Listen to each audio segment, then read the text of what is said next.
I'm Brandon Amoroso, and this is the D2Z podcast, building and growing your business from a Gen Z perspective.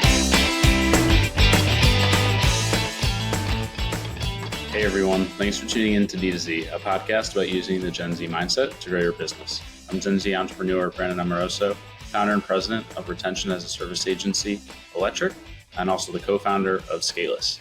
Today I'm joined by my brother and co-founder of SCALIS, Parker.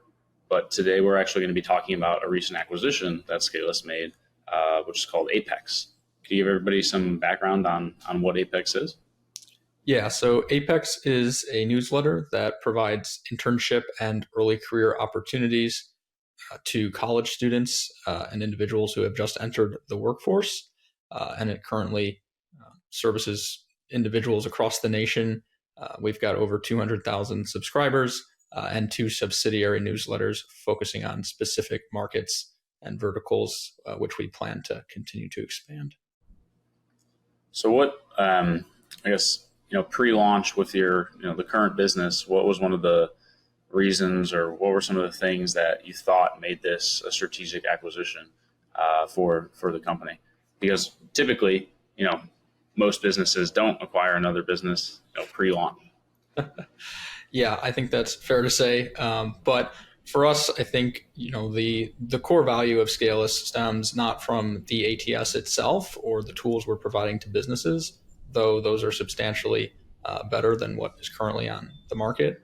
The core value of SCALIS comes from the talent acquisition component, which is a revenue stream that current ATS solutions have not been able to unlock because of the way they're set up. So for us, acquiring Apex gave us access to a really large group of individuals who are very hungry for job opportunities and looking for the right fit for them. And it's a great time to introduce people to the platform as they're just entering the workforce and getting used to and getting exposure to tools that are used to help find the right career. And so this was an immediate gateway to start getting some of that exposure and start bringing those individuals into the fold. Yeah, there's quite an intersection as well, between the e-commerce ecosystem, especially brands, and the opportunities that present themselves within the newsletter itself, just from a diversification of media spend. Whether it's a brand like Warby Parker, who we ran ads with last month, or new and upcoming D2C brands who want to get access to that type of, demographic. It's a good stepping stone for us as well, just to get our sort of feet wet with the advertising side of things, which is ultimately what the business's main revenue stream is. Yeah, I think that's a good way of putting it. I think the early sort of exposure to brands looking to put themselves in front of this specific demographic has been really strong so far. We're going to continue to pursue that.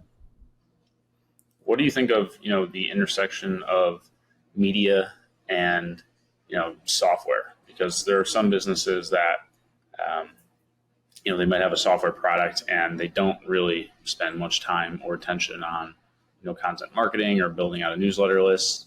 But then you have others who are able to, sort of successfully build out a little bit of a media arm and, create that content and use that as a funnel into other components of their business. How do you see, Apex growing and evolving over the next year, 3 years, 5 years? How will that support, the core SCALIS platform and product? Yeah, so I think SCALIS is a very unique software product in the sense that we're not just providing a service to the businesses, right? So it's not a self-contained product in that sense. For us, because of that talent acquisition piece, we need to value engagement much more than any other platform would value it from individuals who actually won't be using sort of the core software offering. So obviously job seekers won't be using the ATS. They will be using the job board side of things, though we wouldn't really consider that as sort of the core product of SCALIS. But by driving that engagement, right, we're continuing to create that ecosystem for our business users to tap into, while also still providing a benefit to our job seekers by helping them find the right opportunities So it's not the typical situation where you'd have a software product that runs maybe a blog to help sort of educate users on how to use the software, topics related to the industry within which the software product is situated. Right, those are blogs designed to either help current users or bring in new users of the core software offering. This is a little different, right? This is designed to bring individuals into sort of the ecosystem and the platform at large, but not sort of the core software offering, which is for businesses. Yeah, do you think at some point, there will be a component to the business that is targeting those end business users um, versus the job seekers? Yeah, but it won't be under the Apex brand, right? I think the Apex brand is designed to provide a benefit to the job seekers themselves, specifically that early careers and internship market where people are just beginning their first journey into to having a career. What are some of the benefits, that you've seen with the D2C brands or companies that have advertised on the Apex newsletter? And how are you thinking about, growing that component of the business? Yeah. Well, I think for starters, we have a really high engagement rate just because people are so eager to find internships, right? Our open rate is around 50%. Our click through rate is almost 30% often. So we have a really great audience that continues to engage with the newsletter because of you know how desirable jobs are right now, right? It's very much an employer's market at this time. They're receiving more applications than they can possibly sort of manage and sort through. And so people have to be very proactive about searching for opportunities, especially at that stage of your career.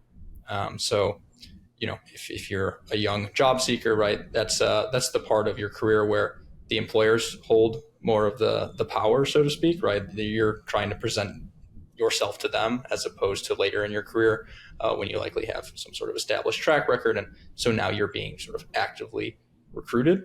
And so because of that, right, it's for businesses, direct to consumer space or wherever it may be, putting themselves on the newsletter is automatically getting a lot of attention. And it's a really cost effective way to do so since we really are not charging a whole lot for that. I think we're industry low in terms of what we're charging. So I think it's a really awesome way to get in front of a lot of young people very quickly. And even if you're not necessarily making a conversion in that moment, and having them click on a link and actually buy something, you're still making an impression on a group of people who are primed to go on and have very successful careers and make a considerable amount of money. So we'll have the opportunity and the sort of discretionary income needed to eventually purchase your products. Yeah, it's definitely a great awareness play as well as conversion opportunity for brands. And through the work that we do on the e-com side with the agency, there's quite a few businesses that are looking for other means to advertising, new channels to test and try, whether it's connected TV or direct mail or things like newsletter advertising. Because Facebook isn't as effective or as easy as it used to be. And so, there's a need in the market as well for this. And it helps a lot that it's so hyper specific around, the demographic. Because obviously, if you're a company that sells to middle-aged women, you're not going to advertise on our newsletter. Right. Whereas if we had a very broad set of subscribers, it'd be a little bit more difficult to, have alignment with the types of advertisers that we want on the newsletter. But it's pretty clear what types of brands should be advertising on the newsletter, given the demographic that is on it, as well as just how engaged they are. So I think there's a lot of opportunity to spin up other, newsletters, other components within Apex that are even more specific. And it doesn't always have to be consumer products either. In terms of like a Shopify brand, if it's a Apex finance newsletter, perhaps there's some sort of a finance software that's advertising within the newsletter. So it'll be interesting to see how that evolves over time. Yeah, I think we've already started to explore those different verticals and different opportunities for subsidiary newsletters that target specific verticals and industries and certain job seekers. And so we'll continue to build that out over time. When putting together these partnerships, since we've acquired it, we've probably run about 4 or 5 different brand advertisements on the newsletter. What has stood out to you in terms of what works really well and what doesn't? Yeah, I mean, I think a lot of it just comes down to the creativity of the ad, right? I think something that stands out and grabs people's attention is really important. And fortunately, we have a really great creative team to handle the ads. So we saw early on when we first started running some ads that we took uh, from the advertiser themselves that the results weren't as great with some of them just based on sort of the look of the advertisement. But now that we've kind of taken it over and really taken sort of a, you might even say Gen Z mindset to how the ad looks and how it behaves, I think it's getting a lot more traction, and it's yielded really good results for us over the last couple of weeks as we've been running those ads. I appreciate the inclusion of the Gen Z mindset. Yeah, It is a Gen Z, target audience as well too. it is indeed. Can you talk a little bit about how job boards are not a zero sum game? It isn't a winner take all environment, and how Apex is just one example of how we can leverage the scaleless technology to enter into new verticals in a specialized fashion. Yeah. So, I mean, to start, job boards aren't a zero sum game because as an employer, you can push to any job board, and oftentimes you're looking for very specific jobs or specific types of candidates on specific job boards. I think as you talk to different recruiters and HR leadership across a wide array of companies. One of the things I've found is that they often have sort of go-to job boards for different purposes, for different types of candidates, which they've seen, certain success on Indeed, for example, for maybe software developers, or maybe on LinkedIn they saw a certain success rate for placing business management individuals. So it really comes down to just sort of understanding the job board ecosystem and which ones make sense for which purposes, which is actually one of the functions of an ATS, right? Is to be able to track your sources of candidates and be able to sort of narrow in on where you're getting the most bang for your buck. So are you, mostly hiring from LinkedIn? Are you mostly hiring from ZipRecruiter? Whatever it may be. And so I think Apex is a unique opportunity here for us to really understand sort of who's on the job board and what the profiles look like within a very specific array of candidates, particularly right that early career segment, and then provide employers the opportunity to more to hyper target essentially certain types of candidates that they want to bring into their company.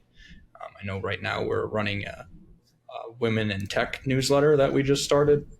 That's one of the harder aspects to or demographics to recruit for. And we've talked to some HR leaders who are always looking for female candidates who are in the tech space to bring them into the company. And that's been something that's been very popular as we kind of let people know about that newsletter as a way to bring people of a specific background into their company. So that's kind of how we see Apex as a very specific target market for employers to draw from, and then even within that additional segmentation so that they can push their jobs to the right or to the candidates that they're looking for. Yeah, no, that that makes a lot of sense. So, last question I have for you, and it pertains to going through the software development process, specifically bootstrapping it and trying to leverage other channels and other revenue sources to be able to sort of mitigate the burn. You talk through that strategy a bit and why that route versus going and raising a traditional VC round. Yeah. So I think for us, we see Apex as an opportunity to monetize much faster than if we were just focusing on sort of the SCALIS revenue stream, especially because we're not really interested in making any money off the SCALIS ATS, though that is really the first product that will be released. So the path to monetization on the SCALIS platform is a longer term play that will take time to develop and mature, whereas Apex is really a here and now opportunity. There's a lot of long-term plays that come out of Apex that we're exploring and which we're excited about, but which we'll keep the details under wraps for now. But there's a lot of really exciting verticals and things we can do stemming off a platform that has that kind of traction with young job seekers. But I think there's an opportunity here and now in terms of the advertising play to make a lot of revenue, or to generate a lot of revenue for SCALIS at large, to help sort of offset some of the burn that's taking place on the platform side of things. That makes sense. Well, before we hop, what's one thing that you're really excited about going into this year? It's almost been 3 months. What's the rest of the year have in store, and what are you most looking forward to? Yeah, so I'm really looking forward to, first of all, just launching the product and getting all the businesses that are sort of waiting to use it on board so that they can start experiencing it, so that we can start using that feedback to continue to iterate. But I think outside of that, I think the most exciting thing is just all of the possibilities that will be unlocked once we've finished the core product. Because I think early on here, the big challenge we've been facing is that this first version is very, the platform is highly integrated, and there's a lot of things going on.